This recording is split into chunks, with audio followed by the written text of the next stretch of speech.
Hello बच्चों, let's read the questions. The question is draw a label diagram of mitochondria in section.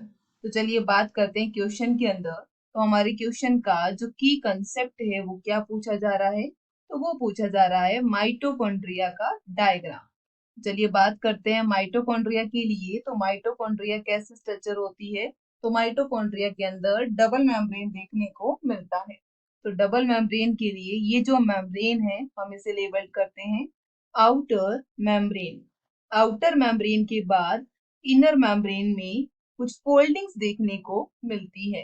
तो outer membrane के बाद inner membrane में जो foldings देखने को मिलती हैं, इसी इनर मेम्ब्रेन की फोल्डिंग जो मेम्ब्रेन है इसे क्या कहा जाता है, तो इसे कहा जाता है क्रिस्टी कहते हैं। तो ये हो गया क्रिस्टी। अब इसी क्रिस्टी के बाद माइटोकॉन्ड्रिया के अंदर इनर मेम्ब्रेन की क्रिस्टी पर कुछ F1 पार्टिकल्स देखने को मिलते हैं। तो इन्हीं पार्टिकल्स को क्या कहा जाता है, तो ये पार्टिकल्स हैं F1 पार्टिकल्स। अब इन्हीं F1 पार्टिकल्स के बाद में माइटोकॉन्ड्रिया के अंदर राइबोसोम मिलता है।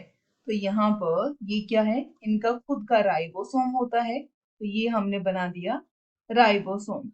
अब इसी राइबोसोम्स के बाद में माइटोकॉन्ड्रिया के अंदर डीएनए भी देखने को मिलता है। माइटोकॉन्ड्रिया में जो डीएनए है वो कैसा होता है, कुछ इस तरीके से डीएनए प्रेजेंट होता है।